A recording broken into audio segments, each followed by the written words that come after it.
Assalamualaikum warahmatullahi wabarakatuh.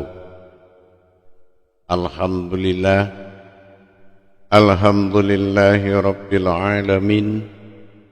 Assalatu wassalamu ala asrafil anbiya'i wal mursalin Sayyidina wa maulana Muhammadin. Ashhadu an la ilaha illallah wa ashhadu anna Muhammadar Rasulullah. Allahumma sholli ala sayyidina Muhammadun musyabihil wal ikram ya wal jalila wal ikram wa tahirin wal mujahidina amma ba'du. Ibadallah wa itaqallah. Bersyukur kita kehadirat Allah dengan mengucapkan alhamdulillahirabbil alamin atas segala nikmat hidayah, rahmah dan karomahnya, serta dengan izinnya juga kita dapat menjalankan amanahnya bertolabul ilmi faridatul ala kulli muslim, yang insya Allah dalam makom tauhid sebagai uluhiyah ruh dari segala ibadah. Apabila tauhidnya tidak berdiri, maka solat apapun yang dia lakukan adalah ibarat sebuah yang hidup tanpa ruh. Salam dan selawat marilah sama-sama kita panjatkan kepada junjungan kita Nabi Allah, Nabiul Akhirul Zaman, Rasulullah Muhammad sallallahu alaihi wasallam. Atasnya kalimahnya kita kalamkan dengan membacakan Allahumma sholli ala sayyidina Muhammad wa ala alihi sayyidina Muhammad. Alhamdulillah bertemu lagi dengan saya Guru Mursyid Syekh Nur Muhammad Buya Irwan Maulana Al-Khalidi, Pasaman, Sumatera Barat, Indonesia. Tentunya dalam naungan Yayasan Islam Hidayatul Mubarakah Indonesia, dalam makom majelis zikir ma'rifatullah, dalam masa syiar wadah syiar kita yang kita banggakan, YouTube Buya Pasaman Timur, yang selalu hadir berbagi dalam kebenaran. Para hadirin dan hadirat rahimakumullah, jamaah yang dirahmati Allah. Di dalam hukum tauhid, terutama yang telah mekar kepada iman, mekar kepada ilmu wujud syariat, hakikat, tarekat, ma'rifat, ada bahasa yang di mana bahasa ini adalah suatu kelelahan bagi syaitan, bagi iblis yang akan menjatuhkan iman seseorang. Apa kata itu? Kata itu adalah aku dan dia. Bahasa aku dan dia dalam ejaan tasawuf, hu dan hau. Nah, ini menjadi sebuah dilema bagi pencari dan pengagum atau penyembah. Pencarian puncak kebenaran aku dan dia itu sangat relevan kepada pengakuan satu kodrat. Kalau pengakuan ini terjadi dua kodrat, ada aku beda dengan dia, ini sudah tidak tauhid. Ya, itu sudah tidak tauhid. Kalau ada pengakuan aku berbeda dengan dia, karena bertentangan dengan laisa kamislimin syai'un. Ini yang tidak setaranya. Ya, apalagi mukhalifatul hawadis, salbiyahnya tidak akan pernah ada sama, meskipun dua atau sama, tidak akan pernah. Nah, ini al-haidun wal wajahudun, ya, al-wahidun al-ahadun. Jadi sifat satu dan kesatuan adalah satu, dan kesatuan itu yang satu itu kesatuan. Artinya penyebutan aku pada dia dan dia pada aku bukan ada dua kodrat, tetapi pada kodratku sendiri. Aku dan kodratku itu berbeda marwah. Marwah keakuanku disebut dengan aku, tapi marwah aku adalah dia. Nah, di sini di mana kita dapat melihat kebenaran aku dan dia tadi. Ini kalau sesi kebenarannya tidak bisa nyata dalam bentuk lauh mahfuz atau dalam bentuk kodrat, ini dinamakan sebuah keyakinan tak terarah, di mana kita bisa memastikan kata-kata aku dan dia tadi. Nah, di sini kita akan melihat bahwasannya di dalam pemahaman keakuanku di situ ada aku. Nah, keakuanku itu adalah aku bagi dia. Dia itu sesuatu yang tak ternilai dan tak terbatas. Tetapi karena pencarian itu kembali kepada yang mencari, maka dia itu akan diwujudkan berupa aku. Nah, ini membutuhkan iman yang sangat kuat, membutuhkan keputusan atau isbatul yakin yang lebih kokoh dan tanpa ragu-ragu. Dikembalikan dia kepada aku untuk mendapatkan dia pada tak terhingga. Dikatakan tak terhingga, diungkap riwayat aku ada dalam keakuanku. Itu sangat jelas. Tumbuhnya raga, tumbuhnya kodrat bukan karena ruh atau hayat, tetapi karena kehendak pula.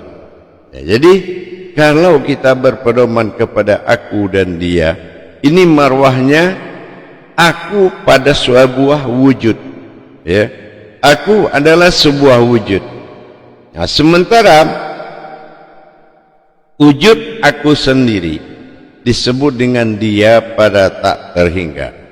Tak terhingga itu bukan karena dia jauh, bukan karena tinggi. Tak terhingga itu tidak berasal dari sesuatu apapun, tapi berasal dari sesuatu, bukan dari satu apapun. Baik itu alam, baik itu kodrat, baik itu apapun bentuknya. Perjalanan keakuanku menciptakan sebuah semesta, tetapi perjalanan aku adalah tatapan diriku kepada dia, dan dia itu adalah aku yang menatap. Nah, ini dibenarkan dalam bahasa filsafat tauhid, bahwasannya yang berkata itu adalah satu dalam perkataan yang banyak, perkataan yang satu kepada perkataan yang banyak. Ini dinamakan dengan suduh kasroh fil wa'adah, suduh wa'adah fil kasroti. Baik berkata yang satu karena yang banyak itu berkata karena satu. Nah, ini dibutuhkan imanullah, dibutuhkan iman Allah. Kalau iman Allah itu iman Tuhan, pengakuan Tuhan, hanya Tuhan bisa mengaku Tuhan. Nah, inilah limpahan wawarisa, limpahan kewenangan terhadap sifat hulul dan hudur. Hulul adalah sifat pernyataan aku pada suatu tempat, tapi hudur adalah sifat kehadiranku menjadi sebuah tempat. Ini melelahkan sekali buat setan dan iblis, melelahkan kalam-kalam yang seperti ini. Ini yang dikatakan kalam tauhid wujudi, yaitu tauhid yang muncul di dalam tauhid. Apa yang dikatakan tauhid muncul dalam tauhid, itulah dia muncul pada aku, dan aku mengaku pada sifatku, mengaku pada nama Allah, mengaku pada ada, mengaku bernama Allah dan berwujud Muhammad. Ini pengakuan, tetapi yang diakui adalah dia pada aku. Melihat kita kembali kepada dia pada aku, kita temukan sebuah tenggelam, ya, sebuah yang tenggelam dan yang muncul. Apa yang tenggelam? tenggelam adalah dia. Apa yang muncul? Yang muncul adalah aku. Tenggelam dia, muncullah aku. Di mana kita lihat perbuatan ini terjadi? Nah, di sini kita melihat kata tenggelam. Kata tenggelam pada dia adalah Allah. Ada waw atau hu yang ada di balik huruf tersebut. Dia dikalamkan ada, tapi dilihat tidak ada. Ini namanya tenggelam. Nah, sementara dia adalah tak terhingga yang terlihat, yaitu aku yang terlihat seperti dia yang tak terhingga. Kenapa? Karena aku tidak akan pernah melihat aku, kecuali aku mengaku saat menyebut aku melihat dia. Inilah yang dikatakan hakikat dan hakiki. Jadi jamaah sekalian, kalau kita ingin menikmati, maka kita harus larut di dalam kalam itu tersebut. Bagaimana cara kita larut di dalam kalam tersebut? Inilah fatwa yang filsafat yang dikeluarkan dalam tuntunan kalam-kalam sufi. Nah, kalam-kalam sufi ini berbeda dengan qudsi. Kalam sufi ini adalah kalam dari batinku sendiri.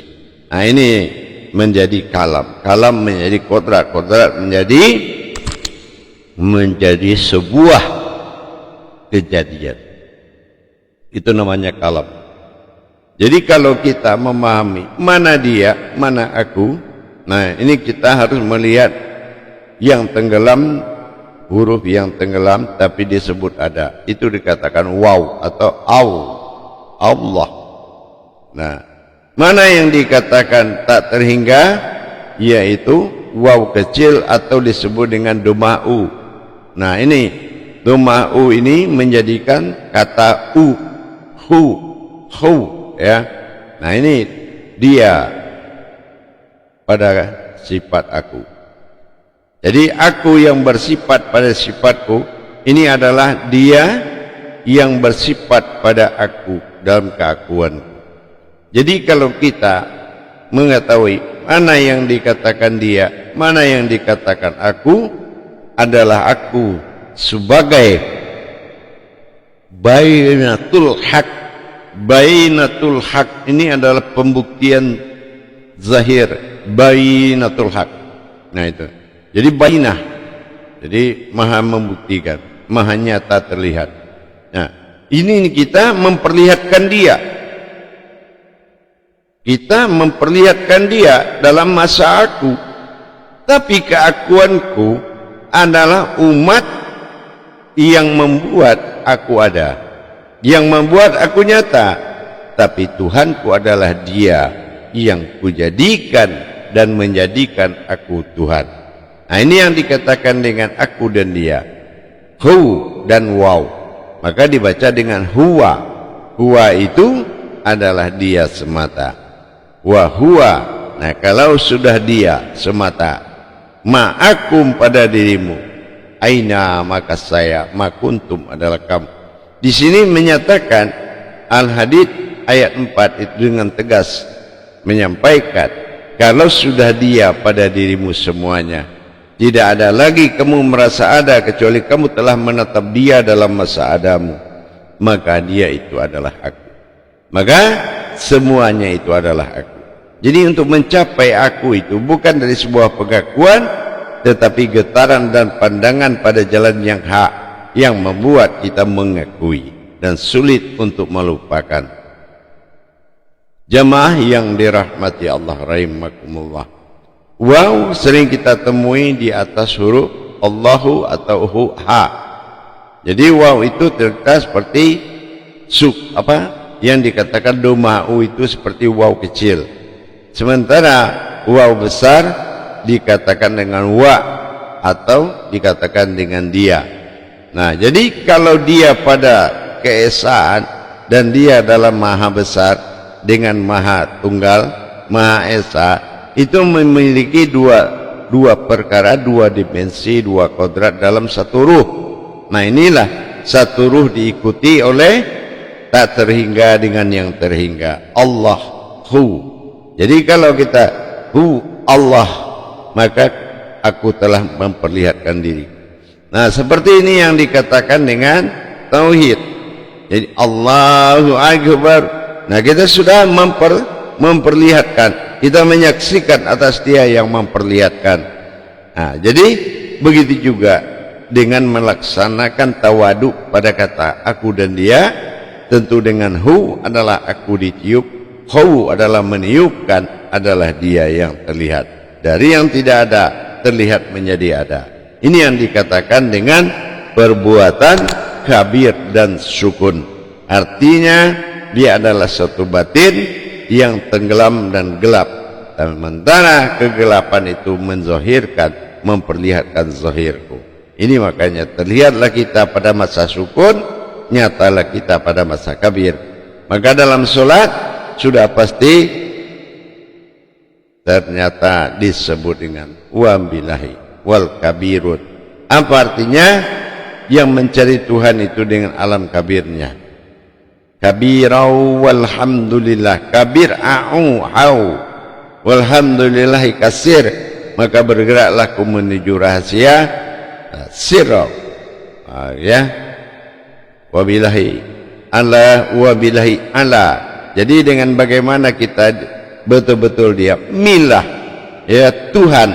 Nah gitu. Jadi membuat seperti titik kosong, yaitu alif kasroh i pada bismillah. Nah di sini kemunculan dia melihat aku nyata terlihat. Rahmanirrahim.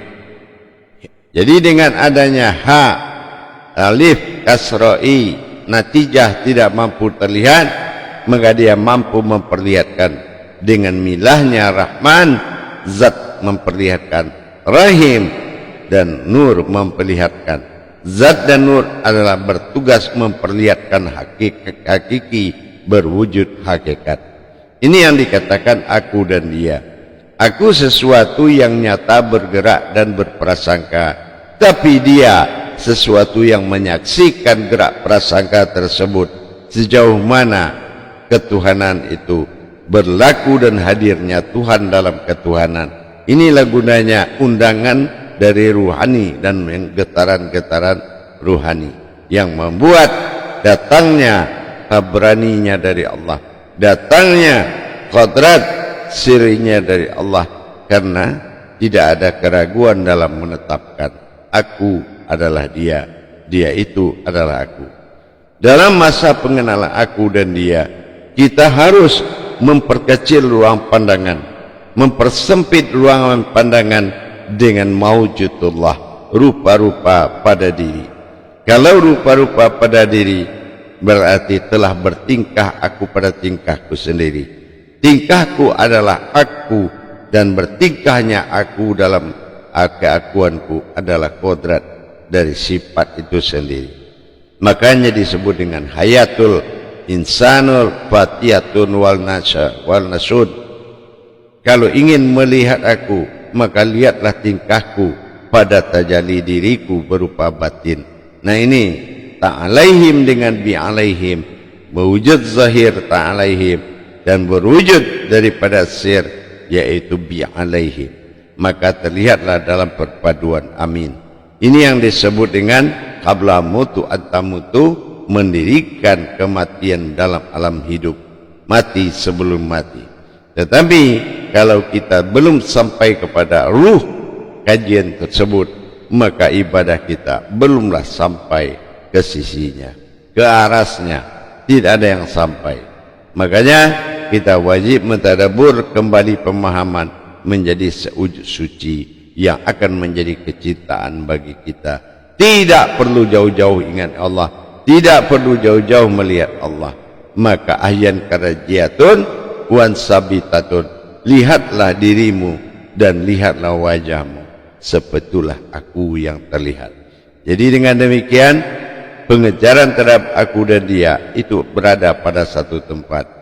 Kapan kita akan menjadi aku, kapan kita akan menjadi dia, menentukan hari demi perjalanan kita.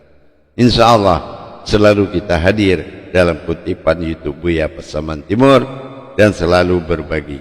Jangan kita memuliakan tanpa alasan, membenarkan tanpa rasa, dan melihat tanpa nyata. Itu adalah fitnah.